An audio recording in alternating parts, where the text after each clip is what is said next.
Ya, bueno, perdonad. Estábamos dejando que os acomodarais, pero yo veo que está casi todo el mundo sentado. Así que vamos a... ¿No se está escuchando? Sí. Está muy bien. ¿Nos escuchan por ahí? Vale. Vamos a comenzar el último plenario de las jornadas de economía crítica, titulado Crisis ecosocial, una mirada sistémica, que va a estar impartido por Margarita Mediavilla Pascual. Margarita es licenciada en Ciencias Físicas y doctora también por la Universidad de Valladolid.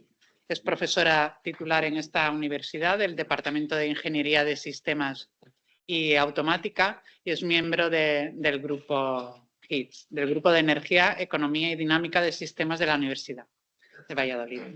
Ella es experta en dinámica de sistemas y sostenibilidad global y co-creadora de los modelos de evaluación integrada a energía, economía y medio ambiente. Y ha desarrollado varios proyectos europeos, Medeas y William, de Horizon 2020, en los últimos años. Es que, bueno, Margarita, cuando tú quieras, va a ser una conferencia de 1 hora y luego dejamos una media hora para debate y preguntas. Bueno, muchas gracias.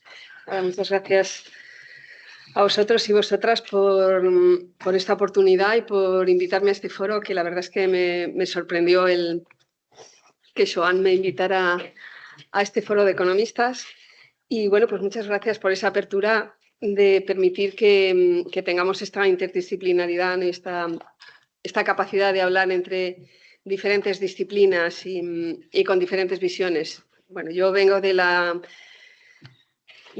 lo que a veces llamo el todismo de sistemas, la dinámica de sistemas, que es esa ambición de analizar el mundo como un sistema interconectado, dinámico, que parte de la ingeniería, pero que se extiende a muchas otras disciplinas.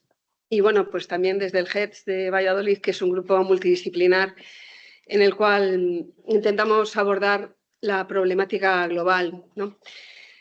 A ver, perdonadme, es que tengo el puntero y esto no funciona con el puntero.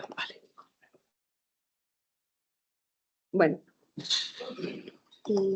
Bueno, pues me gustaría primero dar un poco una visión de la crisis ecológica, de la crisis de sostenibilidad. Y podríamos empezar preguntándonos qué es la sostenibilidad. Bueno, pues tenemos el planeta Tierra, que está aislado en el espacio y está recibiendo constantemente energía del Sol, ¿no?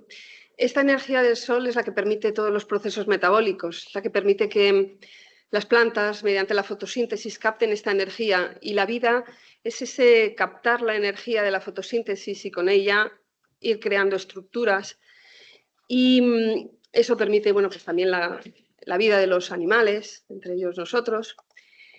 Y la vida está sujeta a los principios de la termodinámica, con lo cual esta captación de energía siempre se basa en la degradación también de energía. O sea, nosotros captamos energía del Sol, la utilizamos para montones de procesos, pero la Tierra no acumula esta energía del Sol, sino que después de usarla, digamos que la excreta, la vuelve a mandar al espacio en forma de calor.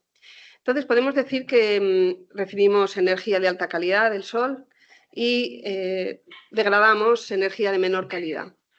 Eso es el segundo principio de la termodinámica, ¿no? Este flujo de la energía que, en cierto modo, tiene que pagar un peaje al segundo principio de la termodinámica y la energía se degrada en ese proceso.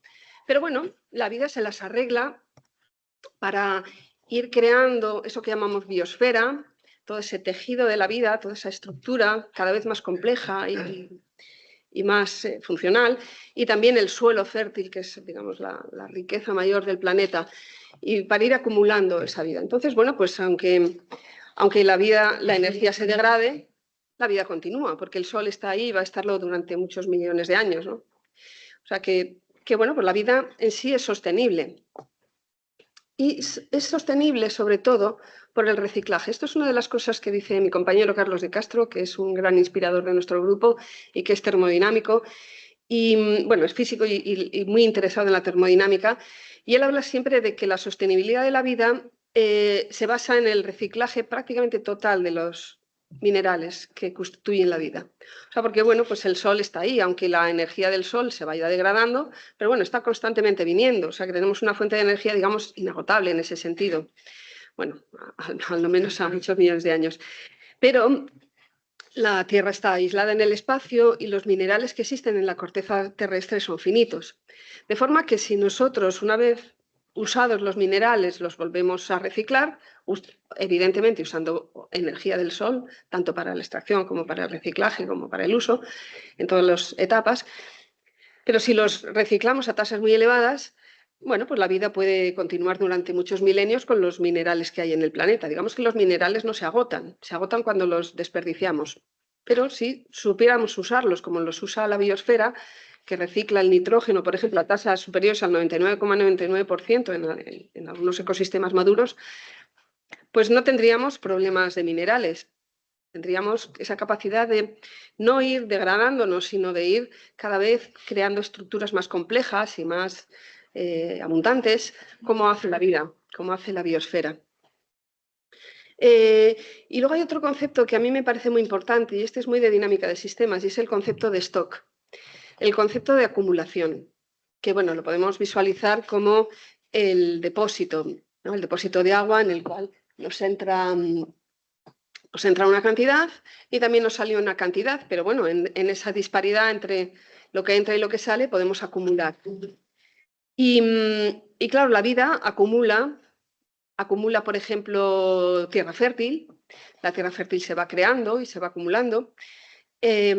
Acumula la madera de los bosques. Entonces, la sostenibilidad es en sí un concepto que tiene que ver con los flujos y con los stocks, ¿no? El stock llamamos al almacén, bueno, ¿no? que se rellena o se vacía con los flujos. Si nosotros cada vez tenemos un bosque y el bosque se renueva con 10 toneladas anuales, o sea, crece 10 toneladas anuales y nosotros sacamos 15 toneladas anuales, es evidente que nuestro stock se irá vaciando. Cada vez tenemos menos biomasa en el bosque, pero si extraemos lo mismo que se regenera cada año, pues tendremos el stock en buenas condiciones y siempre estará lleno, digamos. Y entonces nos podemos preguntar qué es una sociedad sostenible. La vida en sí ha sido sostenible durante muchos millones de años. Así que una sociedad sostenible sería aquella que siguiera los mismos patrones que usa la vida, que son usar un 100% de energía del sol, porque bueno, la energía del sol nos está viniendo constantemente en ese flujo que siempre viene igual, ¿no? Prácticamente. Una sociedad sostenible debe reciclar prácticamente al 100% todo lo que use. La biosfera lo hace con todas esas cadenas tróficas. La sociedad humana ya sabemos que es bastante torpe en eso. Y lo más que reciclamos es el hierro y algunos otros minerales que son muy fáciles de reciclar a tasas cercanas al 50%, con suerte. Un reciclado del 100% es imposible por las leyes de la termodinámica, pero bueno, nos podemos acercar mucho a él si realmente somos capaces de imitar la biosfera. Y luego, bueno, pues ese equilibrio que os comentaba sobre los flujos, ¿no? Los flujos de regeneración y los flujos de uso deben estar equilibrados para que no vaciemos nuestros stocks o para que incluso los aumentemos todo lo que podamos. Y luego también tiene que tener una tasa de retorno energético viable, ¿no? Bueno, ya sabéis, la tasa de retorno energético es el cociente entre la energía extraída y la energía invertida para extraer esa energía, ¿no? Y claro, bueno, evidentemente los sistemas que no son capaces de que les salgan bien las cuentas y que los seres vivos que requieren más energía para vivir que luego para comer, por ejemplo, que después van a obtener de su comida, pues terminan no siendo viables, ¿no? Bueno, en ese sentido, claro, la sociedad humana ha sido más o menos sostenible durante milenios. Bueno, más o menos porque había algunas civilizaciones que no eran sostenibles y luego lo terminaban pagando. Pero en muchos casos ha sido más o menos sostenible a base de depender de la tierra. La tierra, en el fondo, el territorio, es esa forma que tenemos de captar la energía solar, porque la energía solar incide sobre el terreno, pues sobre la superficie de la tierra, y claro, las plantas la captan mediante fotosíntesis, o sea que la energía que hemos podido utilizar en la humanidad básicamente ha sido la energía de la fotosíntesis mediante cultivos o mediante bosques. Y por eso las economías antiguas, las más tradicionales, dependían del territorio y por eso bueno, pues las luchas de poder eran las luchas por el territorio, ¿no? Por eso había nobles, reyes, etcétera, que luchaban por la posesión de la tierra. Todo esto cambió cuando empezamos a ser capaces de utilizar los combustibles fósiles, cuando descubrimos las leyes de la termodinámica que nos permitieron usarlos a gran escala. Los combustibles fósiles, la particularidad que tienen es que son energía solar que ha sido acumulada durante milenios en plantas y animales y que, digamos, son como el tesoro de la abuela que estaba escondido en el jardín. Y es una energía que no depende de ese flujo, digamos, limitado, que venía como nuestro salario solar, ese salario mensual de energía que venía cada año del sol y que depende del territorio, sino que es una energía acumulada y que la humanidad ha sido capaz de explotar y sacar, digamos, al ritmo que deseaba, al ritmo que le pedía la demanda. Y esa capacidad de estar acumulada yo creo que es la característica principal de la energía fósil. Porque, claro, esta energía fósil ha permitido que creamos un mundo en crecimiento, un mundo en el cual la energía para ese crecimiento se podía sacar pues, prácticamente a demanda, ¿no? Sí, bueno, con sus costes, digamos, de explotación de nuevas minas o de nuevos pozos de petróleo, pero el ser humano podía decidir cuándo sacar esa energía. Y eso nos ha permitido meternos en un sistema del crecimiento. Mucha gente dice que el crecimiento del capitalismo, de la humanidad, es como el crecimiento de un cáncer. Yo creo que no hace falta irse al crecimiento de un cáncer, que tiene todas esas connotaciones de enfermedad, para ver que el crecimiento exponencial es lo que hace la vida cuando se encuentra alimento hiperabundante. O sea, las bacterias, cuando las metes en una placa de Petri, con glucosa suficiente, se ponen a crecer como locas.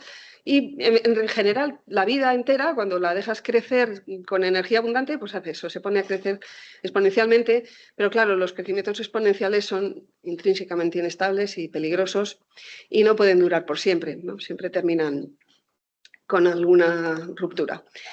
Y claro, ese encuentro con los combustibles fósiles permitió que creciéramos y que generáramos una economía basada en el crecimiento y que nos pareciera normal que el PIB, por ejemplo, crezca exponencialmente, crezca un X% anual, un 2% anual, por ejemplo.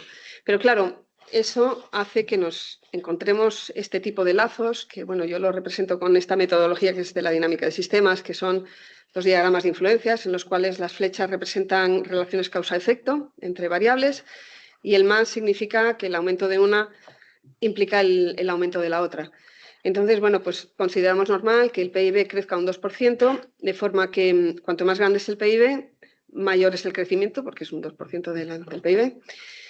Y cuanto mayor es el crecimiento, evidentemente mayor es el PIB, y cuanto más grande es el PIB, más grande es el crecimiento, etcétera, etcétera. Y esto nos lleva a lo que imagino que conocéis, que es un crecimiento exponencial, un crecimiento que cada vez se acelera más y más y más, y llega, bueno, pues a tasas explosivas. Bueno, con esta economía y esta sociedad del crecimiento que hemos desarrollado desde que empezamos a tener energías fósiles, hemos conseguido, bueno, hemos estado unos cuantos siglos y ahora nos podemos preguntar cómo están nuestros stocks. Porque, claro, tenemos el stock de energías fósiles, tenemos los stocks todavía de la biosfera. Vamos a ver cómo andan, porque la sostenibilidad es en gran medida el estado de los stocks. Bueno, pues los bosques están siendo degradados. Ahora mismo se está perdiendo solamente un 0,3% de la biomasa mundial, gracias a que China y otros países se están reforestando a gran escala. Y también, por ejemplo, Europa está conservando sus bosques, pero Latinoamérica y África están perdiendo el bosque también creo que es un 2% anual.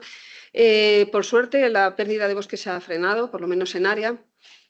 En las últimas décadas es menor que lo que fue en los años 90 y 2000, que fue enorme. Pero, por ejemplo, estamos perdiendo suelos fértiles. FAO dice que si seguimos así vamos a perder un 10% de la fertilidad global en 2050, bueno, o el equivalente a un 10% de la fertilidad global en pérdida de suelos. Las emisiones de CO2, bueno, ya sabéis que están disparadas. La pérdida de biodiversidad y la contaminación de contaminantes persistentes son los dos límites ecosistémicos más acuciantes y están absolutamente disparados y muy lejos de la zona de seguridad que marcan las planetary boundaries, ¿no? los límites ecosistémicos.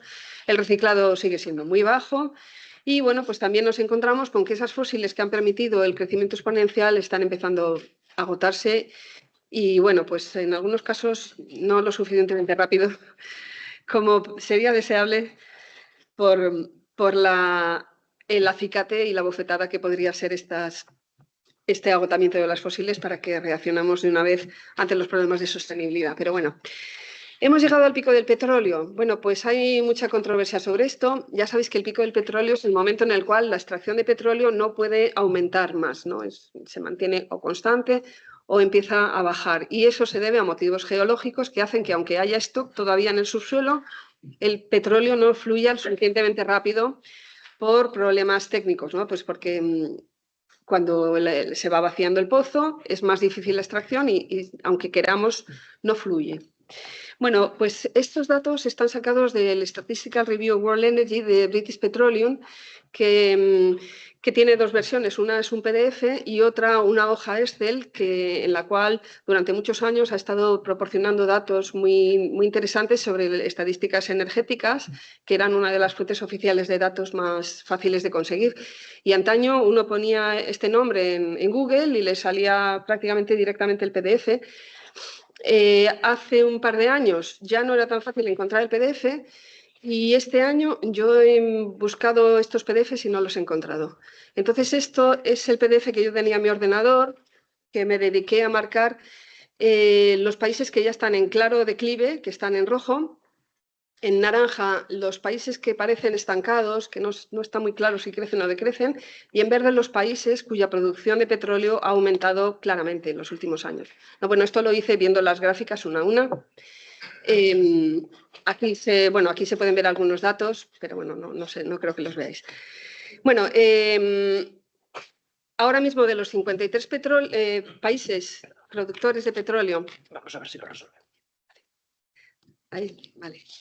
De los 53 países productores de petróleo o áreas, ¿no? Porque bueno, cuando son muy pequeñitos se agrupan varios países, que British Petroleum considera, 30 están en franco declive, que son todos estos rojos, 3 están en un claro crecimiento, aquí Brasil, bueno, no sé cuál más, Canadá y Kazajstán, y 20 tienen una tendencia no demasiado clara. También es verdad que ha sido el año del COVID y todo eso, y bueno, pues hay cosas ahí un poquillo exógenas, ¿no?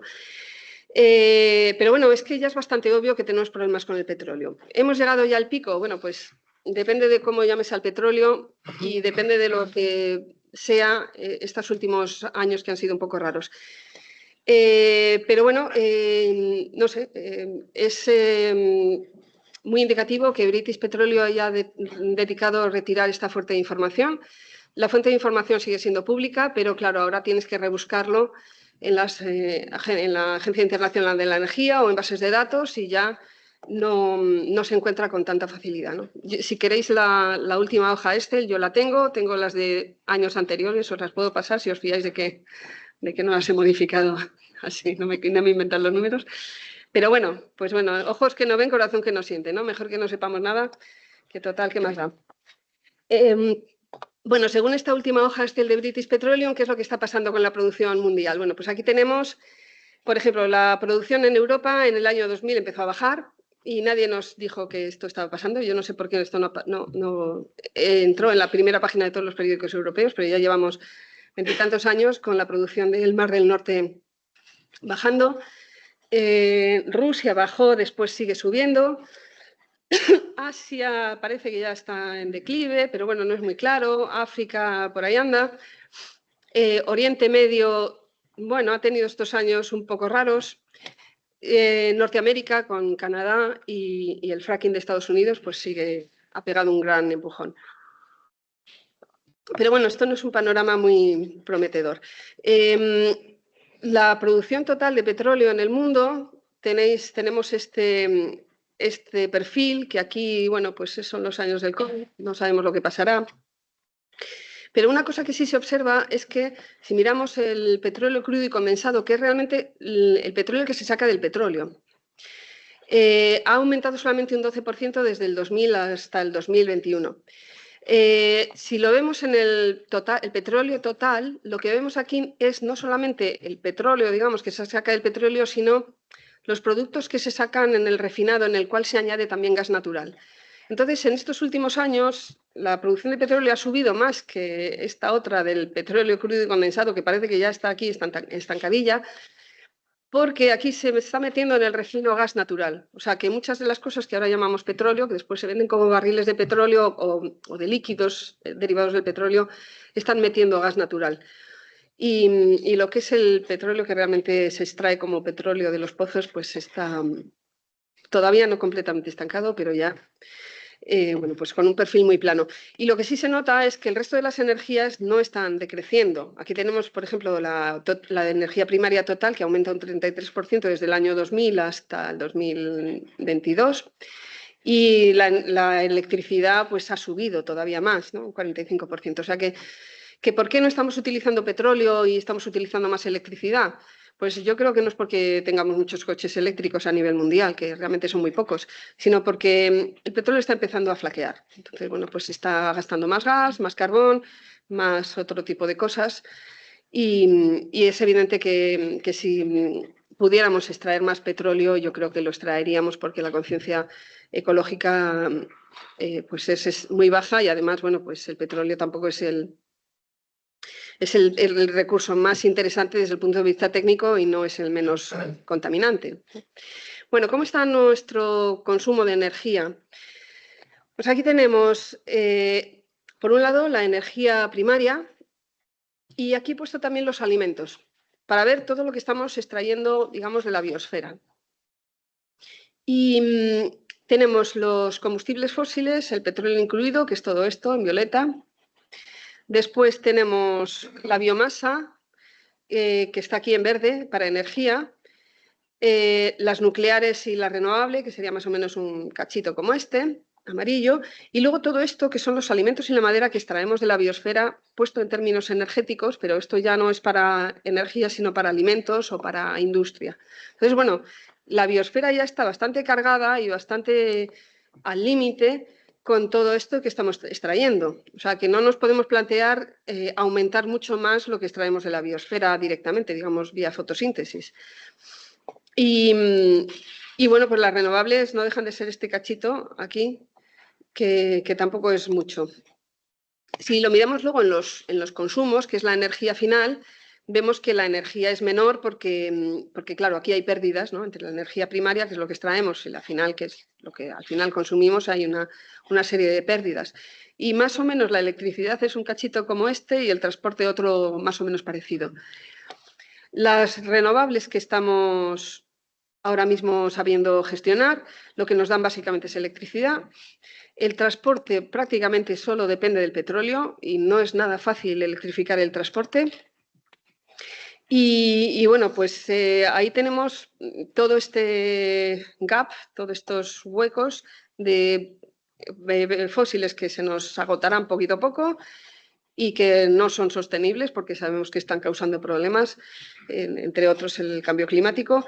Y luego todos los usos que no sabemos electrificar y no sabemos convertir en electricidad. Entonces, la transición energética no es solamente sustituir una energía por otra. Hay muchos problemas técnicos que no son tan sencillos de resolver. La energía no se usa para todas las cosas de igual forma, no todas son posibles cambiarlas, las infraestructuras hay que modificarlas. Bueno, cuando te pones a ver la transición energética empiezan a salir problemas y más problemas. Y a mí me parece que uno de los principales problemas es este que tenéis ahí. O sea, la energía fósil es una energía acumulada y eso es una ventaja enorme, porque sí que es verdad que la electricidad es una energía tiene alta exergía, es una forma de alta exergía, ¿no? Mientras que, yo qué sé, pues el calor y otro tipo de fuentes energéticas tienen una exergía peor. Pero la capacidad de los combustibles fósiles de estar acumulados es una ventaja técnica enorme, incluso aunque después tengas menos energía útil. Y claro, eso nos permite que tengamos una sociedad que gasta la energía cuando quiere, que se lleva la energía de un lado para otro en un depósito de coche y ocupa poquísimo.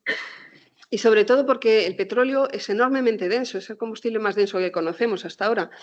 La capacidad de acumulación del gasoil o la gasolina es unas 76 veces mayor por kilo de peso que la batería Tesla último modelo. Esto lo calculé hace año y pico, igual ha mejorado un poco, pero vamos, por ahí anda. decir, que es que esa capacidad de acumular energía que nos da el petróleo, que ha estado cocinándose durante milenios y condensándose durante milenios en la corteza terrestre, pues no nos la da ninguna otra fuente de energía. Y ha hecho que tengamos una sociedad que tiene unas formas de vida particulares que se adaptan a esa disponibilidad de energía tan sencilla. Y bueno, por si alguien tiene la tentación de recurrir a las centrales nucleares, pues bueno, un dato que ve que las cosas por aquí no van a ir muy lejos. Además de que la energía nuclear lo único que nos da es electricidad, que ya sabemos conseguirla con otras fuentes más baratas en estos momentos, no se están construyendo centrales nucleares para reemplazar todas las que van a tener que cerrarse en los próximos años. Aquí tenéis el dato de reactores, el número de reactores que se construyó en los años, bueno, hasta los años 90, 80. Aquí está el desastre de Chernobyl del 85. En verde está la construcción. Tenéis, bueno, 25, 30, 35, estas son las que se construyeron. Y aquí las que se están construyendo en estos últimos años, que son muy poquitas. Y en naranja están las que se van a cerrar, las que se han cerrado, perdón. El último año es 2009. Bueno, no tengo datos más modernos, pero la verdad es que las centrales que se han construido han sido muy poquitas. Entonces, las centrales nucleares tienen una vida de 30, 40, 50 años como muchísimo, corriendo riesgos. Y claro, todas estas que están aquí van a tener que cerrarse pues, dentro de poco. Y no se están construyendo las suficientes para reemplazarlas. No se están construyendo por muchos motivos, porque no se sabe qué hacer con los residuos, porque las renovables son más baratas, porque el uranio no está asegurado. Yo no tengo datos sobre las reservas de uranio del mundo, porque en nuestro grupo todavía no lo hemos trabajado, pero bueno, algunos datos que se dan por encima, pues tampoco es que sean como para tirar cohetes. O sea, que incluso mantener la actual potencia nuclear es optimista. En nuestros modelos es lo que hacemos, pero lo consideramos bastante optimista. Y luego también, bueno, pues cuando empiezas a ver las renovables, te empiezan a salir talones de Aquiles. Solamente os traigo uno, pero bueno, hay muchos, ¿no? La intermitencia, los minerales raros. No es que sean fronteras que te digan que las renovables no van a funcionar, porque nada es absoluto, pero son bajadas en la eficiencia, son problemas técnicos, más problemas, que al final lo que te dicen es que vamos a energías peores, con más peros, con más problemas. Y aquí esto es un trabajo que hizo mi compañero Capellán Pérez, Iñaki, también Iñaki Arto, perdón, Íñigo Capellán Pérez, Iñaki Arto y Carlos de Castro. Esto lo hicieron con un modelo que no son de los que hacemos nosotros, lo hicieron con un modelo que trabajan con el que trabajan en el BC3 y miraron cuál sería el porcentaje de terreno necesario para que los países que están aquí cubrieran el 100% de su demanda eléctrica actual con energía solar fotovoltaica, generada en su propio territorio. ¿No? O sea, aquí tenemos un 100% de la corteza terrestre, en verde oscuro está la tierra cultivada, en verde claro son pastos y otro tipo de pastizales y de zonas de matorral, y bueno, en blanco el bosque y en gris la tierra construida. Y bueno, veis que algunos países como México, Canadá, India, Rusia, España está también por aquí, bueno, pues se las arreglan con porcentajes relativamente bajos de su territorio ocupado por fotovoltaica. Si solamente con la fotovoltaica tuvieran que cubrir el 100% de sus necesidades. O sea, aquí no está tenido en cuenta la eólica, por ejemplo, u otras renovables o la hidráulica, ¿vale? O sea, que estamos en un caso un poquito extremo, ¿vale? Pero bueno, incluso aunque sea un 1% del territorio, de todo el territorio, eso ya es un impacto sobre el paisaje importante, porque, no sé, nada que os subáis a una loma, veis más de 100 hectáreas alrededor. Imaginaos que en todos los paisajes hubiera por lo menos una de cada 100 hectáreas con fotovoltaica. Eso ya es gordo, ¿no? Pero bueno, si nos vamos a Bélgica, estamos en un 30% del territorio, Malta, bueno, un 50%, Países Bajos un 60%. Claro, esto es una barbaridad. Evidentemente los Países Bajos no pueden ocupar el 50-60% de su territorio, de todo su territorio, que sería mayor que sus tierras de cultivo. Alemania tiene también un problema importante y es un país muy grande. Taiwán, Dinamarca. O sea que la ocupación de territorio de la fotovoltaica no es despreciable. Y en algunos casos pues se puede asumir, pero eso va a crear conflictos importantes. Y claro, con todos estos problemas técnicos, que bueno, no me quiero extender más, pero podríamos estar hablando de muchos otros, a mí me parece que lo que nos debemos plantear es que la transición renovable no es en absoluto cambiar una energía por otra energía, porque las fuentes de energía que usan las sociedades condicionan muy fuertemente los usos sociales, las instituciones, la economía, las relaciones sociales. Y claro, no es cuestión de coger por ejemplo, un camión de estos de 5 ejes de los que se usan normalmente en nuestras carreteras y sustituir el motor por burros, ¿no? Como dice, bueno, pues si no tengo una fuente de energía, pues meto otra fuente de energía. Si tú quisieras hacer eso, llegarías a la conclusión de que la cantidad de burros que tienes que meter para mover un camión de estos es absolutamente impensable y que estás haciendo una estupidez y que eso no va a funcionar. Hombre, teóricamente sería posible con muchísimos burros, pero bueno, te das cuenta de que no tiene sentido hacerlo, no es eficaz en muchos aspectos, porque el burro está pensado para un carro como los que se usaban para los burros antaño. Es una cosa mucho más ligera, adaptada a esa fuente de energía que es el burro. Entonces, las renovables son una fuente de energía diferente en muchos aspectos técnicos a las fósiles. Y nos van a obligar a una sociedad, a una tecnología y a unas costumbres diferentes de las que tenemos con las fósiles. ¿Y cuáles van a ser? Bueno, pues esperemos, con suerte, que entre el camión de 5 ejes y el carro tengamos una tecnología intermedia y no tengamos que volver al carro de bueyes o al carro de burros, ¿no? Y que podamos encontrar una tecnología que sea pues, relativamente industrial y relativamente adaptada a unas nuevas fuentes de energía. Eso no lo tenemos asegurado, pero bueno, esperemos que seamos capaces de hacerlo. Pero lo que está claro es que no podemos mantener este tipo de infraestructuras como el comercio mundial, como el comercio de mercancías en Europa, que está todo basado en camiones, de aquí para allá, en una sociedad con energías renovables. Es como que muchas cosas no terminan de estar bien dimensionadas, no funcionan. Y bueno, respecto a la tecnología, en los más de 10 años que llevamos en el HEDS trabajando, bueno, pues hemos visto muchas tecnologías que empezaban a aparecer con grandes titulares en los periódicos. Y es que, claro, la tecnología vende, la tecnología es el icono de nuestro tiempo y ciertamente se han llegado a cotas asombrosas de desarrollo tecnológico que yo no voy a negar y que, bueno, que uno se queda asombrado cuando habla de computación cuántica, por ejemplo. Yo es que me parece, no sé, casi imposible que pueda haber ordenadores cuánticos y están ahí. Y es verdad que la técnica puede conseguir grandes logros, pero desgraciadamente toda esta tecnología tan asombrosa sigue teniendo como base el carbón, el petróleo y la vida, la tierra, lo que sacamos, la energía que sacamos de la biosfera. Y no hemos sido capaces, a pesar de nuestros ordenadores cuánticos, de encontrar fuentes energéticas mejores.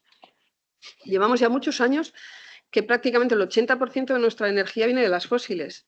Y ahí seguimos, a pesar de que se descubren cosas, pero claro, es que las fósiles son muy buenas, están ya acumuladas y son muy fáciles y encontrar cosas mejores que ellas, pues es posible que no las vayamos a encontrar. Y bueno, pues hemos visto pasar en los grandes titulares de los periódicos a las nucleares de cuarta generación, el renacer nuclear del que se hablaba, la fusión también, las termosolares despertaron mucho interés y luego se las vio que no eran tan rentables, los biocombustibles también, el vehículo eléctrico sigue apareciendo recurrentemente, las thin films, que era una fotovoltaica con otra tecnología, que se esperaba mucha de ellas y después, bueno, pues están bien, pero tampoco es que sean tanto. La captura de CO2 también es como la gran salvación, bueno, muy modesta. Las baterías de Tesla también iban a ser la pera. Al final son baterías que están bien, pero las baterías de grafeno, ¿os acordáis de ellas? Bueno, aparecen muchísimas cosas, pero después algunas tienen rendimientos modestos, otras terminan abandonadas. Después los periódicos nunca se acuerdan de hacer una recapitulación de todas las cosas que no funcionaron, esas que ellos anunciaban. Pero bueno, lo que encontramos es desarrollos modestos, que la tecnología al final termina siendo pues, más mediocre de lo que esperamos.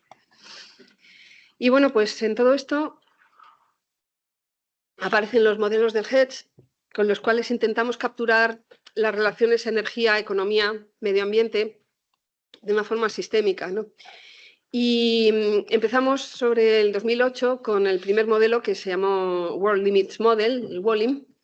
Fue un modelo que tenía un marco económico muy limitado. Básicamente era un modelo de límites tecnológicos, porque en aquel entonces no teníamos la suerte de tener a Óscar Carpintero con nosotros y no teníamos economistas que nos hicieran un modelo económico. Después empezamos con el proyecto MEDEAS entre 2016 y 2019, un proyecto de la Unión Europea, y en el cual ya empezamos a trabajar esas relaciones energía-economía. Este MEDEAS es un modelo mundial que se basa en tablas input-output, en la parte económica, y tiene un módulo energético bastante desarrollado, y lo que intenta es meter en los modelos económicos los límites energéticos. Yo creo que ha sido todavía uno de los primeros modelos de evaluación integrada que tiene un paradigma de economía ecológica, o sea, que ve límites físicos al desarrollo de la energía, perdón, al desarrollo económico. Después estuvo MODESLOW, que es, digamos, un MEDEAS aplicado al Estado español, que es el que ha presentado Luis en este congreso. Y en los últimos años hemos desarrollado una mejora de MEDEAS, que es lo que se llama el modelo William, Within Limits Integrated Assessment Model, ¿no? Y este es un modelo también con esa realimentación, energía, economía, pero es un modelo multirregional y que tiene módulos más desarrollados de uso de minerales y también del módulo ambiental, con un módulo muy fuerte de uso de la tierra, digamos, como también limitación. Bueno, voy a explicar muy brevemente lo que son estos modelos, pero solo por encima, porque podríamos estar aquí hacer otro congreso entero explicando qué es William. Bueno, William y MEDEAS, ambos se basan en el enfoque input-output, o sea que tiene un enfoque económico con una herramienta, bueno, pues, clásica, muy desarrollada, ¿no? William se divide en 63 sectores con 9 regiones, más luego las 27 regiones de la Unión Europea desagregadas, para la parte económica y para la parte de la energética también. Y bueno, este es un esquema de lo que es William. Aquí tenemos los diferentes módulos, ¿no? Pues por aquí arriba tenemos demografía, que es el que calcula endógenamente la población de las 35 regiones. Tenemos economía, que trabaja con la demanda de una serie de hogares y bueno, pues también con la demografía, ¿no? Pues los inputs que le da demografía. Energía manda información sobre la actividad económica a energía, al módulo de energía, el cual calcula la demanda energética de las diferentes fuentes. Energía tiene un módulo tecnológico muy desarrollado en el cual se ve, bueno, pues las posibilidades de transición energética, las posibilidades de cambio de unas fuentes de energía por otras. Y energía, bueno, pues demanda al módulo de materiales, la demanda de hidrocarburos, y también, por ejemplo, de algunos minerales interesantes para la transición energética y también para el resto de los usos. Y aquí tenemos, bueno, pues toda la transición energética con renovables, etcétera, etcétera. Y la novedad que tiene es que esto se realimenta, todo se realimenta de forma que la escasez de materiales o de combustibles fósiles vuelve otra vez a energía y vuelve otra vez a economía, de forma que el modelo económico puede verse afectado por la escasez de energía. Este modelo, la diferencia que tiene con otros modelos de evaluación integrada es que es un modelo que no está pensado en el equilibrio, porque la mayor parte de los modelos de evaluación integrada, de este tipo de modelos, se basan en paradigmas económicos clásicos que consideran que los sistemas están en equilibrio, de forma que demanda y oferta se meten en un proceso de optimización matemática y al final se consigue el precio que optimiza demanda y oferta, ¿no? Entonces, los modelos normalmente se basan en esa optimización matemática que optimiza oferta y demanda y siempre encuentran soluciones de alguna manera. Mientras que este modelo William se basa en dinámica de sistemas y se basa en simulación, que es otra herramienta, digamos, matemática. La simulación simplemente deja las cosas evolucionar según sus dinámicas propias.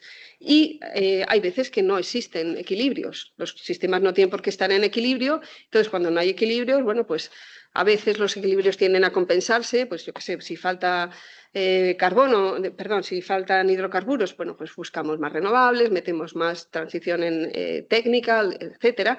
Pero a veces no se encuentran equilibrios y entonces es otro sistema el que termina viendo las consecuencias, pues por ejemplo, si no hay suficiente energía o la energía no va, el cambio energético no va suficientemente rápido, es la economía la que decrece porque no tiene ese tipo de energía que necesita o esos materiales que necesita, ¿no? Entonces, bueno, estas interacciones siempre realimentadas son la característica especial de William y la que hace que sea un modelo netamente diferente a otros.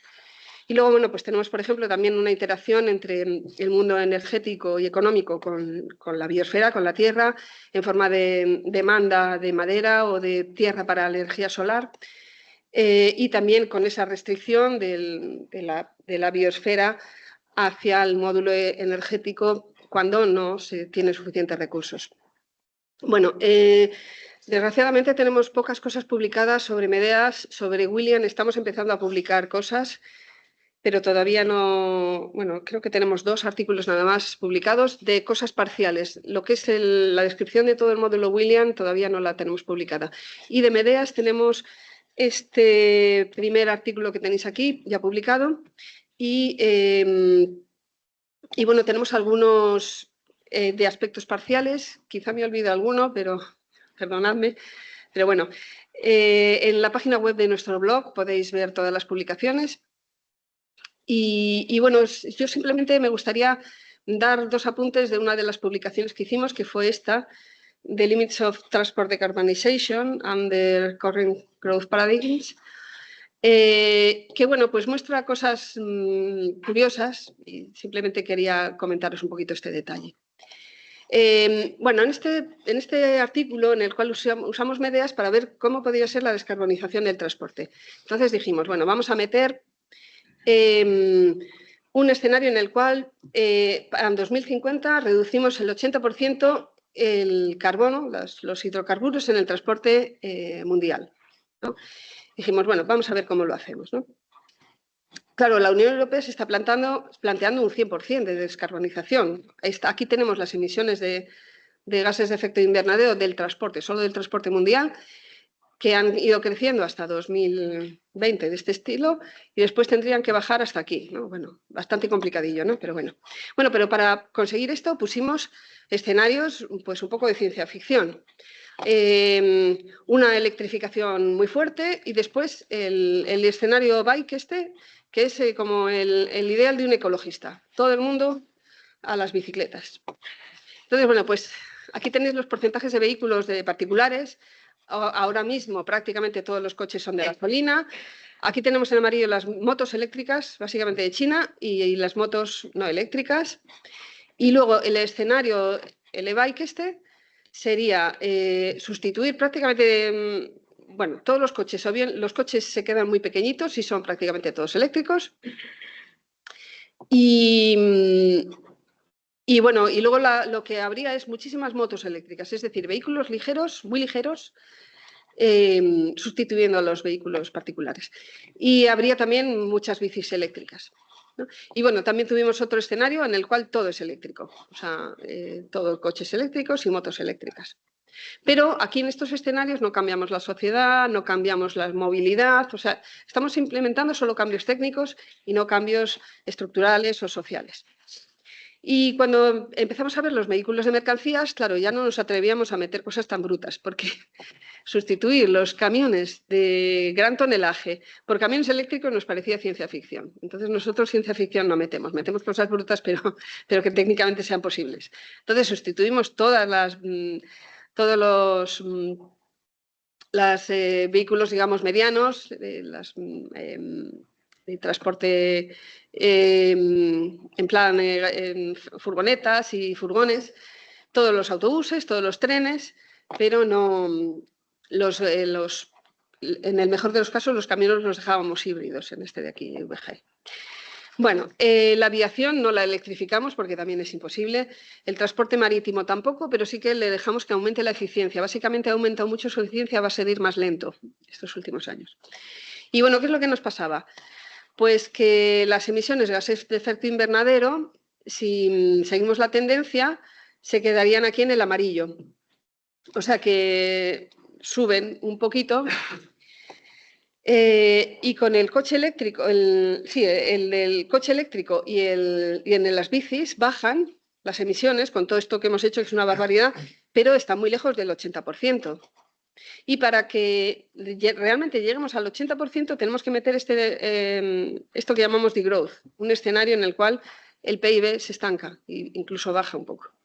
O sea que para este 80% de descarbonización, ni siquiera con el escenario ideal para un ecologista en el que todos vamos en bici. Y bueno, ¿qué es lo que pasa? Pues aquí pasa una cosa muy curiosa. En principio, aquí teníamos en gris con rayitas el crecimiento mundial, digamos las tendencias de crecimiento mundial con una continuación del crecimiento del PIB, ¿no? Claro, en este escenario lo que hacemos es encontrarnos con el pico del petróleo y si no hacemos nada, lo que tenemos es esta tendencia amarilla en la cual la economía, bueno, pues no crece demasiado por esos problemas con el pico del petróleo. Bueno, le metimos un escenario de pico del petróleo que consideramos más o menos realista, uno de los que teníamos, que tenemos varios. Pero bueno, el caso es que la economía se ve dañada por el pico del petróleo, luego se recupera un poquito y sube. ¿Qué es lo que pasa? Que si metemos coches eléctricos y bicis eléctricas, pues sube más la economía, ¿no? Porque no encontramos la restricción del pico del petróleo tan fuerte. Y claro, fijaos una cosa, el de las bicis sube más incluso que el del vehículo eléctrico, porque somos más ahorradores. Pero claro, ¿qué es lo que pasa? Que como en estos escenarios sube más el crecimiento económico, al final otros sectores terminan creciendo más y terminan demandando también más transporte, con lo cual al final tampoco ahorramos tanta energía. O sea que claro, si no frenas el crecimiento económico, lo que no se come un sector se lo va a comer otro. Y bueno, pues al final, claro, los ahorros son muy modestos. Y bueno, esto es el PIB que pusimos nosotros, que lo fijamos, digamos, en el rojo, es el de crecimiento, el escenario de crecimiento, que es el que consigue que al final te cuadren las cosas, que lo hicimos ad hoc. Y bueno, pues esto es lo que tenemos que decrecer para que podamos tener luego estas emisiones que tenemos acá, que nos cuadran. Y claro, bueno, ¿qué es el escenario de growth en el cual podemos descarbonizar? El transporte, que bueno, luego otros sectores habrá que hacer otras cosas. Pues cambio a vehículos muy ligeros, o sea, todos a las bicis, igual que en el escenario bici. El PIB desciende hasta estabilizarse en $5.000 per cápita, una relocalización, porque cortamos un 60% del transporte de mercancías, que es ese talón de Aquiles tan gordo, y un 85% menos de transporte aéreo. Todas estas barbaridades tenemos que hacer para que nos cuadren las cuentas con un 80% de descarbonización. Y claro, es que el crecimiento al final termina siendo la clave de muchas cosas. Y esto lo vemos en Medeas y lo veíamos también en Wolin y también lo vemos en William, porque por lo que os comentaba, ¿no? Si tenemos ahorro energético, pues en el transporte pues tenemos menos emisiones de ese transporte y claro, bueno, pues bajan las emisiones totales. Muy bien, muy bonito. Aquí ahorro y tengo menos emisiones. Pero ¿qué es lo que pasa? Que si tengo ahorro en el transporte, dejo energía disponible para otros sectores. Y entonces esa abundancia de energía la cogen otros sectores para crecer y crecen más y entonces al final se acomodan a la energía disponible los otros sectores. Con lo cual, lo que no consume el transporte lo van a consumir otros. O sea, que mientras tenga energía disponible, algún sector se la va a merendar, ¿no? Igual que cuando tenemos en la biosfera, cuando dejamos una manzana por ahí en el campo y si no te la comes tú, se la terminan comiendo las hormigas, ¿no? O sea, la energía disponible le gusta mucho a todos los sectores y porque nos gusta mucho a todas las formas de vida y si no es uno el que se la come el otro. Bueno, entonces, bueno, pues queda claro que necesitaríamos ver las cosas de forma más sistémica. Yo creo que es una de las maneras en las que podemos abordar estos problemas. Y a mí me gustaría presentar un poco las herramientas de dinámica de sistemas, que ya las presenté ayer en la sesión. Y bueno, ya os he comentado este tema de los diagramas de crecimiento, este más que termina dando comportamientos reforzantes, comportamientos que siempre crecen, ¿no? Por ejemplo, si tenemos más lluvia, los árboles crecen más, pero también si tenemos más árboles, los árboles atraen la lluvia y llueve más. Esto termina dando un crecimiento de los bosques, pero también estos lazos reforzantes pueden dar lugar a desplomes, porque si tenemos menos lluvia hay menos árboles y si tenemos menos árboles hay menos lluvia hasta que terminamos en el desierto, ¿no? Por ejemplo. Bueno, estos serían los lazos reforzantes, que son muy habituales en los sistemas. Y luego también tenemos lazos estabilizantes. Quizá os suene este, ¿no? Este es uno muy clásico de los economistas que conocéis bien. Este es el mercado de Adam Smith, ¿no? Lo que Adam Smith describe, que si tú tienes aquí una demanda, bueno, pues cuando hay más demanda, el precio sube. Si sube el precio, alguien estará interesado en producir más porque va a ver que puede tener beneficios. Si hay más producción, va a haber más oferta en el mercado, más cantidad en el mercado. Y si hay más oferta, el precio va a bajar. Esto es un lazo estabilizante, que lo describe Smith.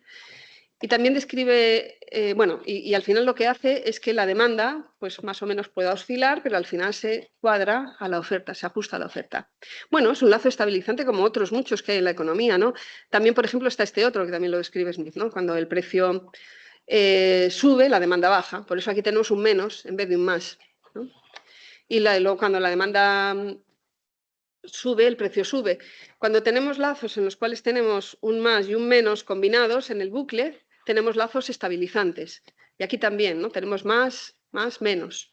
Mientras hay un menos, al final el bucle se nos hace estabilizante. No es como el de los árboles, que es más y crece, o baja, sino que tenemos ese más menos que regula, que amortigua, que estabiliza. Pero claro, lo que yo creo que fue muy triste, es una lástima, es que Smith se quedara, o que la economía en el siglo XVIII y XIX se quedara con este lazo estabilizante de Smith y dijera, bueno, pues el mercado autorregula, con lo cual no hace falta preocuparse más por la dinámica porque ya sabemos que va a estar en equilibrio y el resto ya está todo resuelto. Es una lástima porque no solo en la economía existe ese lazo que observó Smith. En la economía existen muchos lazos, algunos reforzantes, otros estabilizantes, y es esa combinación de comportamientos estabilizantes y reforzantes la que nos da el comportamiento sistémico de la economía. Y, por ejemplo, bueno, a mí se me ocurren, por ejemplo, otros dos lazos, ¿no? Aquí tenemos los dos estabilizantes de Smith, pero podemos tener también que cuanta más producción, más empleos hay, ¿no? Y cuanto más número de empleos, más salarios. Multiplicando el número de empleos por el salario medio, bueno, pues tendríamos el dinero destinado a salarios. Cuantos más salarios, más capacidad de compra. Y cuanto más capacidad de compra, más demanda, ¿no? Bueno, parece bastante lógico estas relaciones, ¿no? Entonces, claro, aquí tenemos otro lazo que es más y más. Y este es un lazo reforzante, o sea que además del mercado estabilizante de Smith, tenemos este lazo que hace que cada vez crezcan más los empleos, la capacidad de compra, la demanda, o sea, que todo crezca y crezca y crezca. Y bueno, es una cosa bastante lógica, ¿no? Cuando la economía crece, tiende a haber más salarios y hay más demanda, más producción. Bueno, es bastante... Claro, el keynesianismo, por ejemplo, lo que hace es estimular los salarios para que se produzca crecimiento económico. Esto es una cosa que está en la economía, desde luego, y que nos fuerza o que nos hace que tendamos a crecer. Y luego, bueno, pues también por el lado de los beneficios, pues también está esto, ¿no? Cuando más producción, más beneficios, más inversión de las empresas, que se pueden volver más competitivas que otros países o que otros lugares. Eso hace que haya más demanda de los productos de estas empresas o que la economía de este país sea más competitiva respecto a otras. Y bueno, pues tenemos aquí un lazo reforzante, ¿no? Este es un más, otro más, otro más, otro más. Y esto pues también hace que sigamos creciendo y demás. Es decir, que bueno, podríamos buscar muchos otros lazos en la economía que crecen, que decrecen. Y también tenemos, por ejemplo, el de la economía ecológica, digamos. El hecho de que la producción demanda energía y esto se confronta con la disponibilidad de energía y pueden salir déficits que pueden hacer que los salarios sean menores porque las empresas no tienen capacidad de pagar los costes energéticos y tienen que rebajar salarios, o que los beneficios sean menores, y esto también se nos puede realimentar. Por ejemplo, aquí nos sale un menos, más, es decir, un lazo estabilizante que hace que aunque tú quieras crecer, si no tienes disponibilidad energética no crezcas. Bueno, no voy a seguir complicando esto porque podría seguir hasta el infinito. Simplemente me gustaría enlazar estos dos lazos con lo que es el patrón de colapso. El patrón de colapso se estudia en dinámica de sistemas y consta de 3 lazos básicos. Para que realmente tengas ese patrón de caída abrupta, tienes que tener estos 3 lazos. Luego puedes tener más cosas también interactuando, porque bueno, estos lazos, como os podéis imaginar, interactúan unos con otros y el comportamiento final depende de quién sea el lazo que tiene más poder o más preponderancia en cada momento, ¿no? Pero si no tienes estos 3 lazos mínimos, no tienes ese patrón de caída abrupta del colapso. Bueno, entonces, por ejemplo, si tenemos un lazo de crecimiento, como puede ser el del PIB, este más y más del crecimiento del PIB, bueno, pues tendríamos el primer patrón, que sería el del crecimiento. Después, claro, cuanto más PIB, más demanda de recursos vamos a tener. Más actividad, bueno, pues, salvo mejoras en la eficiencia, que son limitadas, pues al final lo que terminamos teniendo es más demanda. Esta demanda se confronta con la capacidad de la base física de proporcionarnos demandas y puede salir un déficit, ¿no? Cuanto más demanda, más déficit, cuanto más capacidad, menos déficit, ¿no? Evidentemente. Y este déficit lo que debería hacer es que el crecimiento se frene. Y aquí nos saldría un lazo estabilizante, porque tenemos aquí un más, menos, más, ¿no? Es decir, que el crecimiento no puede continuar por siempre en un mundo limitado, y cuando la capacidad de la base nos pone una restricción, lo que deberíamos hacer es estabilizarnos y llegar a una situación en la cual el PIB se termina estabilizando. Bueno, esto es el ideal del ecologismo, lo que se lleva diciendo desde los años 70, pero no termina de ponerse en marcha, porque todos sabemos que este déficit no termina mandando las señales para que el crecimiento frene. Y esto en gran medida se debe a los stocks, se debe a ese retardo que nos producen muchas situaciones. Porque claro, tú imagínate que estás sacando más del bosque que lo que se está regenerando cada año del bosque. O está sacando más petróleo del petróleo que se genera en la biosfera, que bueno, ya sabéis que el petróleo se genera a unos ritmos ridículos. Pero claro, mientras todavía tengas stock aquí, tú puedes seguir tirando, puedes seguir sacando. Entonces, la capacidad de tu base ya se ha sobrepasado. Estás sacando ya más madera de la que tu bosque regenera cada año, pero todavía tienes mucho bosque. Y tú puedes tirar y tirar del bosque y no se queja. O sea que el déficit no termina viéndose hasta que no tienes el stock completamente vacío. Una vez que ya tienes el stock completamente vacío, ya sí, ya tienes que dejar de crecer. Pero puedes estar deteriorando tu base durante muchos años y no reaccionas. Y luego, además, si este lazo de crecimiento es muy insidioso, tiene muchas dinámicas sociales, muchas inercias muy poderosas, muchos intereses creados, pues claro, es que no hay forma de desactivarlo. Porque todos estos lazos están aquí, pero claro, unos compiten con otros, unos luchan con otros. El que tenga más poder al final será el que da el comportamiento dominante. Y claro, ¿qué es lo que pasa? Que si tienes déficit y no te estabilizas, puedes caer en otro tercer lazo, que es el lazo de la sobreexplotación, que es este que os comentaba, de que sacas cada vez más madera del bosque. Y no solo eso, sino que cuando tienes el bosque sobreexplotado, imagínate cuando tu bosque es más pequeño, los árboles están más deteriorados, crecen menos, porque un bosque cuando ya empieza a estar deteriorado crece menos. Entonces, cuanto más sobreexplotación, menos se regenera cada año la base nutritiva.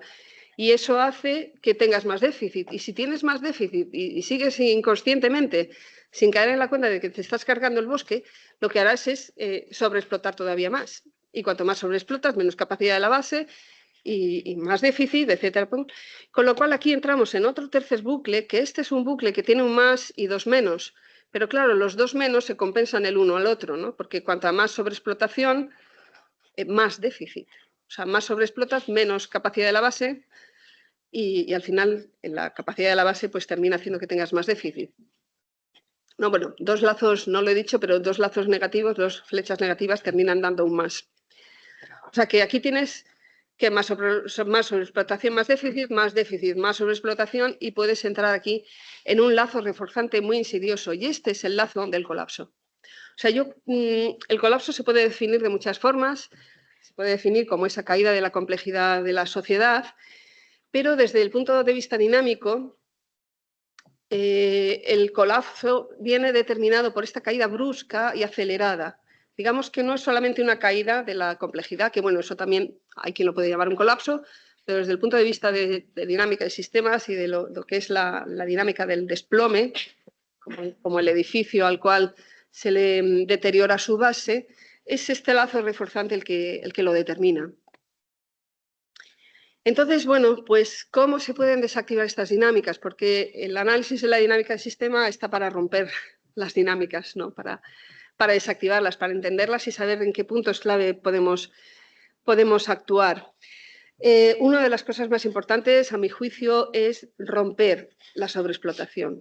O sea, estas políticas de protección de la naturaleza, protección de la base natural y también la base social que nos sustenta, eso de no hacer barbaridades, a pesar de que estamos en emergencia o que estamos ante un problema grave. O sea, proteger los recursos me parece esencial para que por lo menos no caigamos en los peores escenarios de degradación constante. Y luego, evidentemente, este lazo del crecimiento tenemos que buscarle una solución. O sea, tenemos que buscar economías que no necesiten estar constantemente creciendo para funcionar normalmente. Para que el lazo de la estabilización se pueda poner en marcha, tenemos que desactivar estos otros dos lazos inestables que le están impidiendo actuar. Y bueno, pues ya para terminar,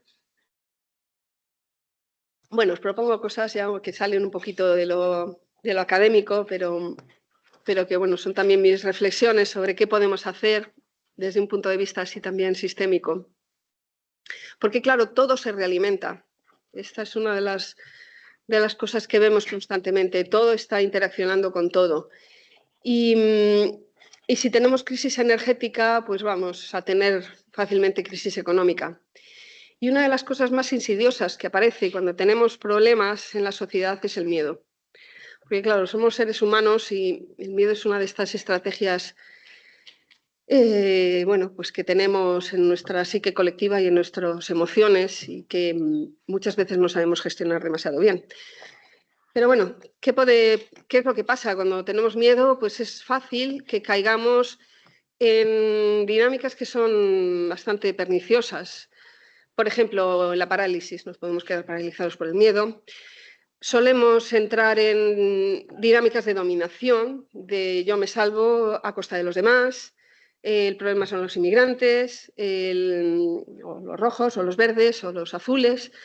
En mayor grado de patriarcado, ¿no? esa mentalidad dominante.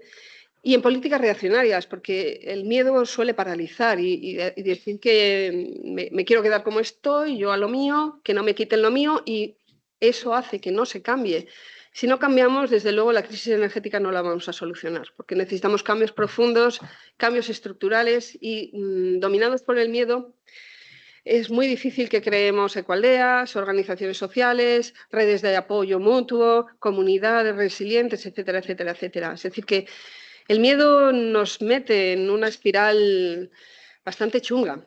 Y yo creo que estos años están mostrando que el miedo viene muy bien al fenómeno ultraderecha y a todas estas dinámicas sociales que no ayudan nada, que no ayudan a crear. Y luego también la crisis energética, la crisis económica, y ambas pueden hacer que nos metamos a sobreexplotar los recursos, por ejemplo, que recurramos al carbón, que nos pondrían unos escenarios de cambio climático espantosos, a la minería, a la guerra, por ejemplo, que es lo más antiecológico que puede existir, es la guerra, y lo más antisocial. Y esto hace que incidamos más en la crisis ecológica, en la erosión, en el cambio climático. Y claro, al final la crisis ecológica termina también haciendo daño a la economía, ¿no? No inmediatamente, pero sí en el medio y largo plazo. Y bueno, pues aquí estaríamos en otro lazo de más miedo, más crisis, más reaccionarios, más etcétera, etcétera, etcétera. Bueno, podemos caer también en la tentación del ecofascismo, ¿no? De decir, bueno, pues mira, tenemos crisis ecológica, pues vamos a coger y vamos a poner a todo el mundo un QR en la frente, vamos a meter mucho miedo y vamos a hacer que la gente consuma lo que nosotros le decimos, porque estamos pues como en China, ¿no? Como bueno, o incluso todavía peor, un régimen autoritario que dice a la gente cuánta carne tiene que comer, cuánto tiene que viajar en coche, y todos controlados. Claro, el ecofascismo, así, sobre el papel podría funcionar, ¿no? Tú dices, mira, tienes a todo el mundo acojonado, y entonces al final, bueno, pues controlas el consumo y aquí esto te aparece un menos y tienes más, menos, y coges y tienes un control de la sociedad que te permite resolver la crisis ecológica. Bueno, si tienes suficiente poder como para imponer esto, pues podría ser que la crisis ecológica se solucionase. Pero yo sinceramente creo que esto no es un camino porque todo se realimenta. Entonces, si tú empiezas a meter miedo a la gente, pues la gente se va a ir por acá. Se va a ir por el individualismo, las rebeliones, el no me quiero mover, el yo no voy a ningún lado sin mi coche. Y realmente lo que vamos a tener es un caos bastante gordo entre quienes quieren imponer la ecología por la fuerza y quienes se rebelan completamente ante las imposiciones, y todos metidos, guiados por el miedo. ¿Cómo podemos resolver esto sistémicamente? Bueno, a mí se me ocurre que una de las piezas más importantes es esto, el miedo. Y que el miedo se combate con un colchón de solidaridad, con un colchón de amor al ser humano, de respeto por el ser humano. Es decir, si la crisis económica no impacta duramente sobre la gente, si hay colchones sociales, si hay una forma mínima de solidaridad, el miedo se amortigua. O sea que es importante este tipo de colchones que nos amortiguan los golpes, que hacen que las dinámicas no sean tan abruptas, tan violentas, porque no podemos resolver todos los problemas, pero sí podemos aquí y allá aminorar las dinámicas más chungas. Y a mí me parece también vital la protección a la naturaleza, que en el fondo también es amor a la naturaleza, ¿no? Porque en vez del miedo a la naturaleza, perdón, en vez del miedo, lo que nos hace crear alternativas, lo que nos hace irnos a una aldea o emprender un proyecto, es el amor. Tú no haces un proyecto de agricultura ecológica por miedo al colapso, sino por amor a todas esas cosas buenas que quieres crear. O sea que los espacios creativos se crean con amor, mucho más que con miedo. Sí es verdad que una cierta cantidad de alerta es importante, pero la justa, la mínima. Porque al final lo que te mueve es mucho más el amor que el miedo. Y luego también éxitos. O sea, el hecho de que el decrecimiento pueda dar un colchón de estabilidad social, pueda dar alimentos, pueda satisfacer las necesidades humanas es vital, porque los éxitos hacen que se creen dinámicas positivas, de que por aquí tenemos que ir, esto funciona. Y eso también, bueno, pues crea otras dinámicas que precipitan también y ayudan a dinamizar las soluciones. Y luego también hay otra cosa que Donella Meadows decía, y es que cuando estás en crisis no debes dañar todas esas funciones que te aportan resiliencia y que te aportan colchones de estabilidad, como pueden ser la ley, el respeto a la ley, la protección de los derechos humanos, la protección de las clases sociales más vulnerables. Es decir, por el hecho de que estés en una emergencia no te puedes saltar todas las cosas, porque todas esas cosas son dinámicas que actúan de pequeño colchón, de pequeño amortiguador y hacen que las dinámicas no sean violentas. Entonces, bueno, pues no todo vale cuando estamos en crisis, calma.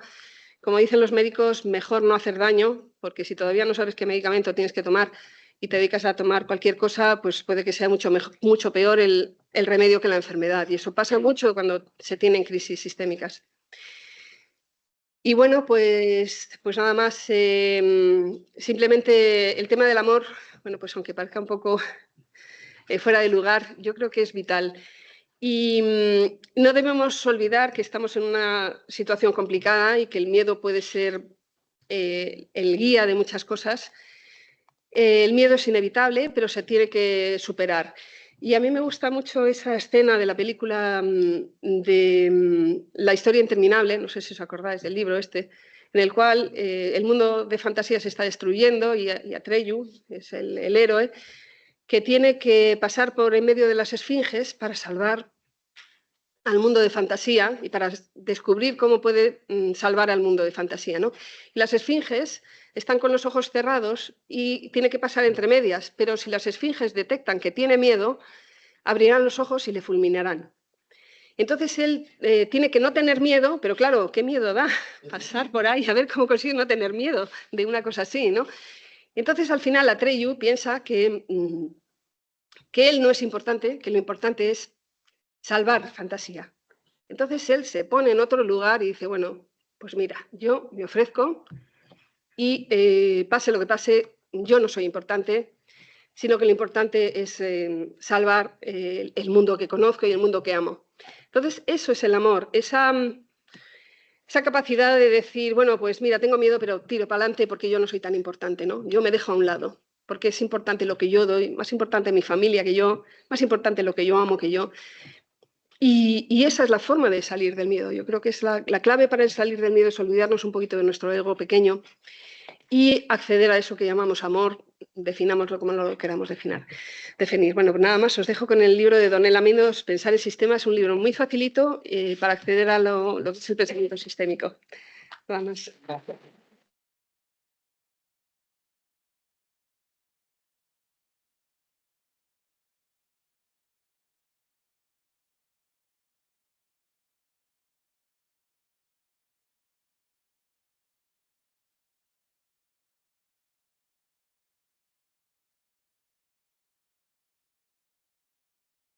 Bueno, pues muchas gracias. Vamos a hacer un turno de preguntas. Ya está ahí la gente. Jordi, recogemos varias si queréis. Bueno, gracias por la intervención. Estoy de acuerdo en inmensa mayoría de las cosas que has dicho y entiendo mucho nuestro trabajo del grupo de Valladolid, pero querría hacer una intervención un poco polémica, creo. Estando recordando el artículo de Kenneth Winding de la economía de la espacial tierra ya en los años 60, que decía, bueno, hablaba de dos limitaciones muy diferentes, ¿no? El lado de los recursos, sobre todo hablando de energía, pero no solo de energía, como el lado de los sumideros, que tú has hecho también referencia a esto, todo el tema de agotamiento y de sumideros. Hay un problema de agotamiento de muchos recursos, como dices. Winding decía visionariamente en los años 60, refiriéndose al problema de la energía y de la contaminación atmosférica, que pensaba que el problema más inmediato seguramente estaba en temas de contaminación más que en agotamiento, sin menoscabar este problema. Y hoy existe, claro, mucha más conciencia por supuesto, del tema del cambio climático, ligado sobre todo a los combustibles fósiles, aunque no exclusivamente, y también de lo que hay mucha menos conciencia en los países ricos. Hay mucho más, hay muchos más efectos de degradación ambiental ligados al extractivismo, tanto de combustibles fósiles como de otros minerales, pero en particular de los combustibles fósiles. Estos problemas, de hecho, según cómo se agravan por la escasez, ¿no? Porque se agravan por la escasez, porque es buscando recursos a sitios más problemáticos, con más impactos ambientales, y esto genera muchos conflictos en el mundo. Pero, paradójicamente, podemos decir que el problema no es que haya pocos combustibles fósiles, sino que hay demasiados combustibles fósiles, ¿no? Porque la inmensa mayoría se tendrían que quedar bajo tierra, digamos, ¿no?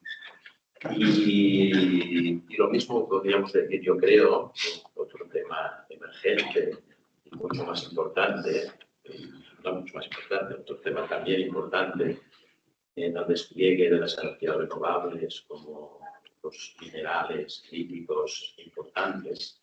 Podríamos decir más que el problema de que hayan pocos es que son demasiado abundantes, porque cada vez hay más y más y más conflictos ligados a su explotación, ¿no? Por lo tanto, desde esta perspectiva, los límites, digamos, hay límites de agotamiento y de los otros, pero los límites más inmediatos, tanto de minerales como de materiales, como de usos energéticos, vienen más por el lado y han de venir las limitaciones, sobre todo, de las políticas y de las resistencias de movimientos sociales. Y una conclusión o una reflexión política al margen de esto, o relacionado con esto, es que no veo muy claro este argumento que a veces se da de decir, bueno, o habrá de crecimiento planificado, es lo que coincido totalmente en cada vez en términos de los países ricos, de materiales y energía, o si no, muy próximamente vendrá el decrecimiento, queramos o no queramos. Yo creo que la perspectiva para las próximas décadas más probable no es que haya decrecimiento planificado o no planificado, que si no hay decrecimiento planificado, lo que continuará habiendo es crecimiento y más y más y más sufrimiento humano. Un colapso en se plantea. No quiero decir que no pueda haber colapsos en el sentido, sobre todo regionales y escenarios climáticos de los peores posibles, desde luego, ¿no? Pero lo más posible, yo creo que no es, y no será dar el mensaje político de los límites pronto vendrán, queramos o no. Yo creo que los límites vendrán si políticamente se importan, si no lo que vendrán es más y más y más impactos ambientales y quizás con crecimiento económico en los países ricos y sobre todo en los países pobres estos impactos.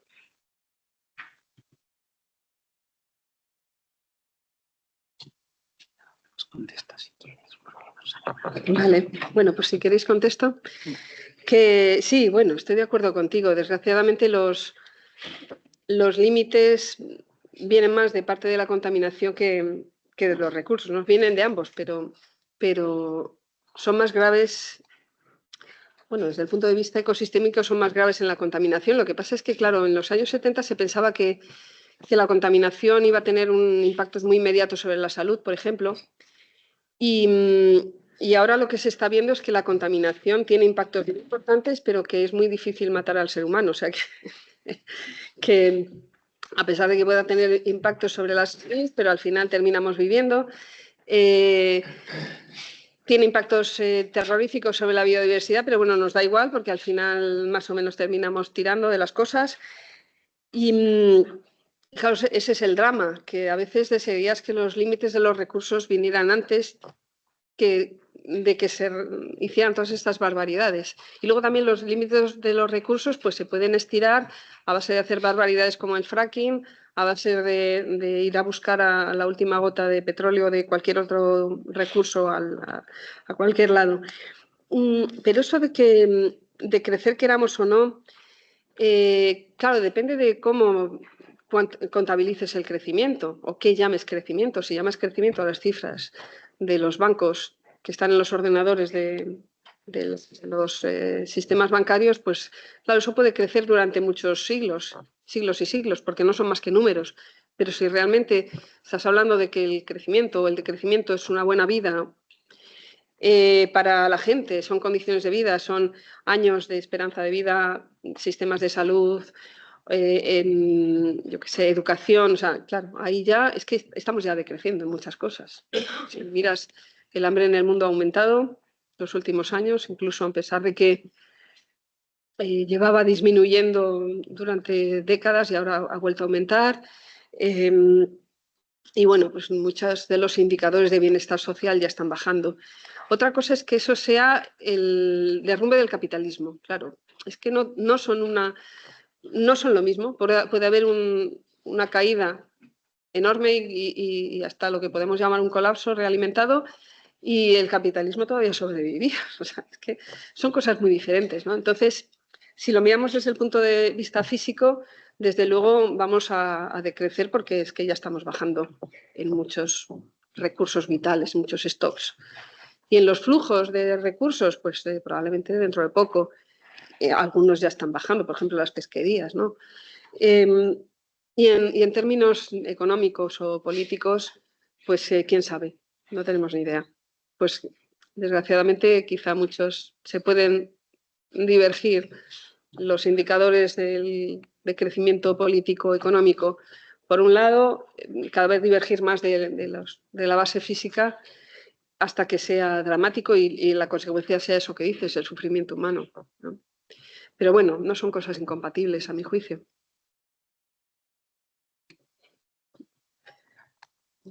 ¿Alguna otra pregunta? Sí.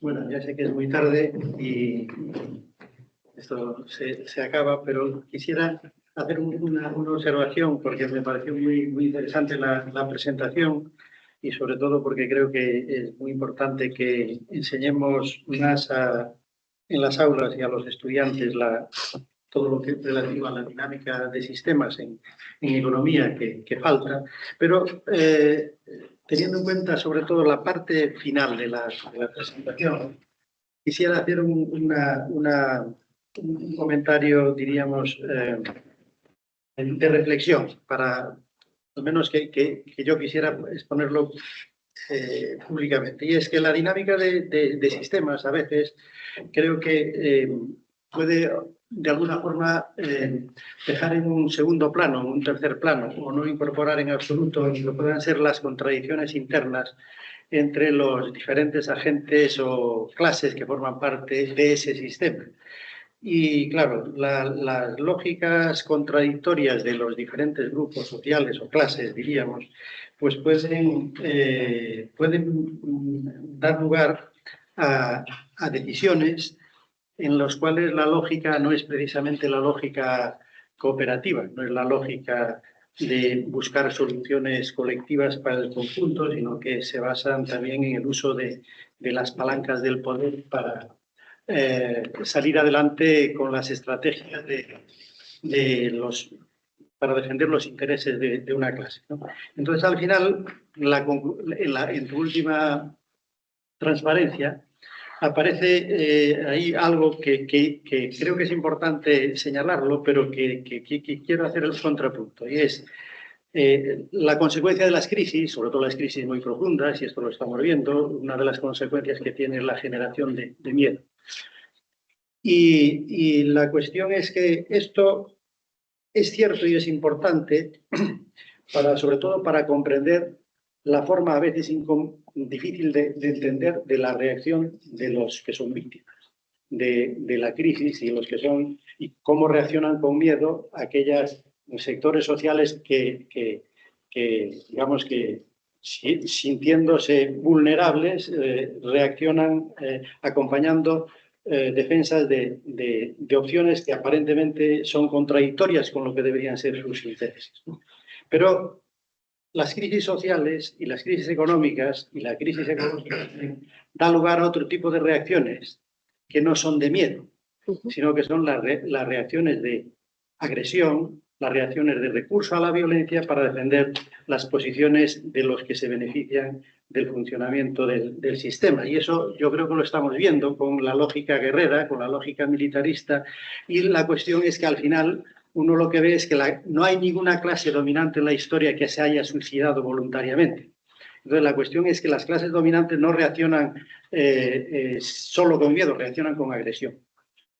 Reaccionan usando todos los instrumentos o las palancas de poder, que al final la extrema es la violencia y es la militar, para defender sus posiciones. Y entonces es simplemente una reflexión para, digamos que no sé si la solución y el tipo de reacción que tiene que haber en la sociedad es simplemente, digamos, asumir que la lógica es la del miedo y debemos dar mucha solidaridad a los que sienten la sensación de miedo, o entender que la clase dominante está en otra estrategia, que es mucho más violenta, y que los que quieren, digamos, caminar en otra dirección, no digo lo que tienen que hacer en concreto, pero que tienen que ser conscientes de que hay una lógica de violencia en paralelo. Pues a lo mejor obliga a otro tipo de planteamientos en la dinámica política y en el planteamiento de las alternativas. ¿Alguna otra pregunta? Bueno, pues sí, muy interesante, sí, tienes razón. Que claro, las élites no reaccionan con miedo, reaccionan con egoísmo, ¿no? Con un egoísmo que es capaz de sacrificar cualquier cosa, sobre todo cuando no es lo suyo. Pero yo no creo que la dinámica del sistema sea especialmente ciega a eso. O sea, tú puedes usarla dividiendo la sociedad en partes, cada uno con su dinámica. Y bueno, pues te emplazo a que cojamos una servilleta y miremos dónde nos puede llevar el egoísmo de las élites, el militarismo, que es una de las cosas que ha aparecido en este congreso, en estas jornadas, todos los días con fuerza, y creo que es muy importante que lo haga. Y ver dónde están esos puntos clave donde podríamos quizá nosotros meter en una acción política más inteligentemente para ponerles palos en las ruedas de los bucles de pescadillas que se mueven la cola, ¿no? Pero sí, tenemos que pensar mucho esas cosas desde el punto de vista, pues por ejemplo, lo que ha dicho Artur en la sesión anterior, que bueno, no sé si había muy pocos en la sesión, pero hablaba de historias, de futuras narrativas, de cosas que pueden pasar. Pues oye, tenemos que adelantarnos también a los hechos a base de narrar, a base de imaginar cómo pueden ser las reacciones de unos y otros y decir, bueno, pues ¿qué podemos hacer? Pues vamos a expandir el pensamiento lo más posible para posicionarnos en lugares que sean lo más inteligentes posible, ¿no? En nuestra acción. Pero bueno, yo os emplazo a que... A mí me gusta mucho hacer diagramas de estos. No son fáciles de hacer, os lo digo, porque yo doy clase de ellos y a mis alumnos les cuesta al principio cogerlo. O sea, hace falta tener cierta experiencia, pero un poco cogiendo ideas de aquí y de allá, con un foro de personas y alguien que tenga un poco de habilidad en hacerlos, se pueden hacer y son muy educativos. A mí los diagramas estos me enseñan. Yo tengo unas ideas, hago el diagrama y después de hacer el diagrama tengo otras ideas. Porque es como que antes de hacer el diagrama no te imaginabas que las cosas te iban a llevar ahí. Entonces es una herramienta muy interesante. Tenemos una última palabra, yo creo que va a ser ya la última porque nos estamos pasando de tiempo. Es más bien una pregunta. En tu diagrama que haces normalmente, veo que una de las flechitas que primero sacas, que aumenta mucho el crecimiento, son los beneficios. Entonces yo me pregunto, estos beneficios, en lugar de utilizarlos para más crecimiento, podrían ser utilizados, que tenemos tantos economistas y que saben tanto, para cosas sociales o bien, en principio, más que directamente a cosas sociales, a cosas que benefician a todos, para que así nadie pueda decir que no, como es la educación, la sanidad.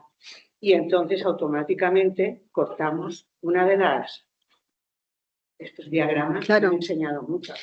Sí, de hecho la dualidad Estado-capital ha sido un poco esos dos lazos, el crecimiento y el que le compensa, ¿no? Ese poder y contrapoder que durante décadas se ha considerado la base de las políticas socialdemócratas, ¿no? Que parte de los beneficios, en lugar de invertirse en crecer, pues se destinan a fines sociales para compensar un poco la desigualdad de acumulación de clases altas y bajas, y es un poco un lazo de estabilización y de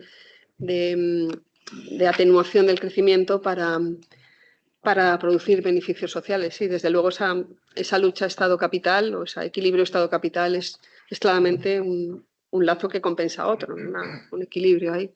Y sí, desde luego que es interesante. Lo que pasa es que últimamente ese lazo se ha debilitado porque los estados cada vez tienen menos poder, ¿no? Los estados cada vez están más endeudados con los bancos y más permeados de lobbies y de intereses corporativos. Entonces ahora tenemos el capital y el capital manejando al Estado, ¿no? Bueno, un poco exageradamente, pero sí, es verdad, los estados cada vez son menos democráticos y están más permeados de intereses corporativos, y ese lazo se ha debilitado en los últimos años, ese equilibrio. Muchas gracias, Margarita.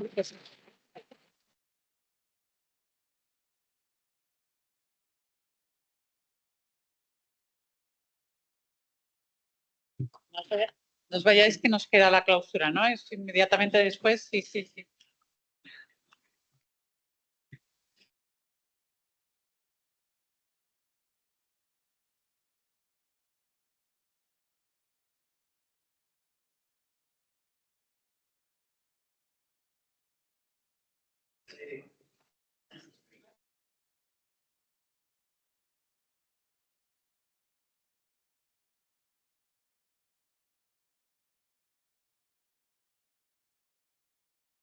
¿Quién es esta familia? ¿Tuyo? Rosa. Sí, Rosa.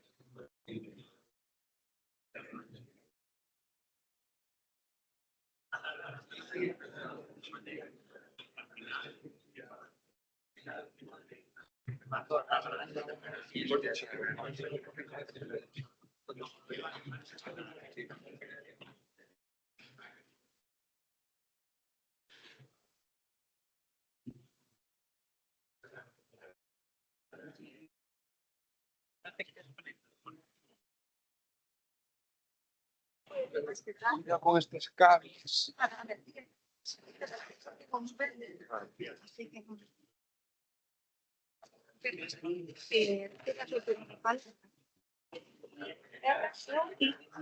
¿Cómo es? Después estoy en el sur. Clausura ya, ¿no? Como todos.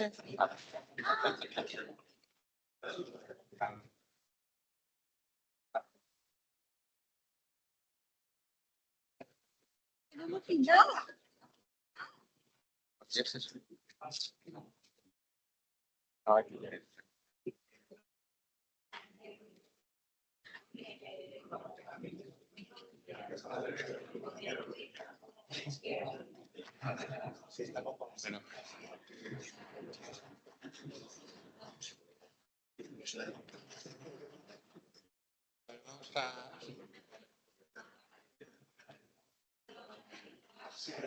A ver, niños y niñas. Vamos a comenzar con el acto de clausura, que va a ser breve. Y bueno, yo quería hablar, por una parte, como miembro del equipo local que ha organizado las jornadas, y bueno, también en representación de la Facultad de Ciencias Económicas y Empresariales de la Universidad de Santiago de Compostela. La verdad es que ha sido un placer para nosotros teneros a todos y todas aquí, porque, bueno, como